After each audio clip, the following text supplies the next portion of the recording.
Luyas, we are Luyas. Luyas, we believe, umukuzu numuyanze. Anybody who dies is a good person. Whether you have killed people, whether you have done what, when you die, you are a good person. But my question to you this afternoon and this morning is, what will people say when they attend your burial?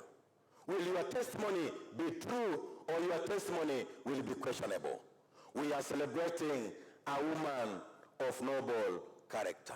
We are celebrating the life of a woman of Proverbs 31. We are celebrating a woman who knew what family values are. We are celebrating a woman who knew what laws and the rules are. We are celebrating a woman who knew what welcoming people is. What tribute do you have, my sister? What tribute do you have, my brother?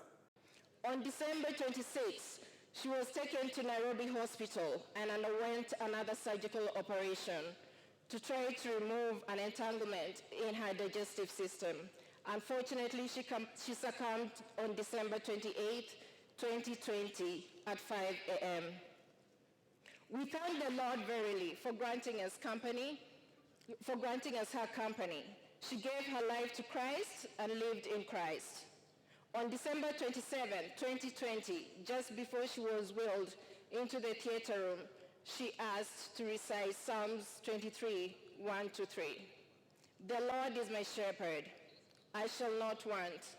He makes me lie down in green pastures. He leadeth me beside still waters. He restores my soul. He leadeth me in paths of righteousness for his name's sake. A treasure like no other. May Mama Hannah's soul rest in peace. Thank you.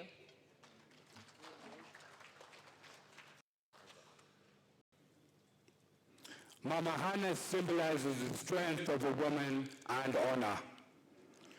We have snapshots of her in a lorry carrying her bridal party, a borrowed honeymoon bed taken away by the owner, and the young bride had to make do with banana leaves for a bridal bed.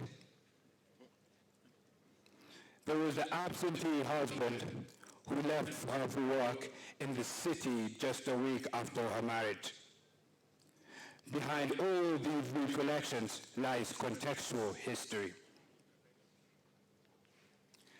When the children started coming, she couldn't find food in Budera village. Then arsonists pushed her home. Seeking refuge in Mululu village, she had to fend for herself by making treks back to Atsianzale to borrow food. She was delighted when I married Tesi Shangata Mulama.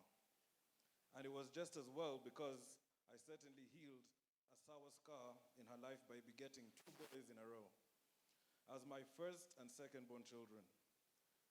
Moses and Michael, you must know by now why you are adored. But that does not substitute my love for my daughter, Marianne Atsianzale, named after my mother. As a child, until I left her lap to join school in Nairobi, my mother was all the world I knew. When schools closed, I was the first on the bus, ready to go home, by which it meant a longing to be with my mother. But as an adult and politician, I have sometimes come to rue our closeness.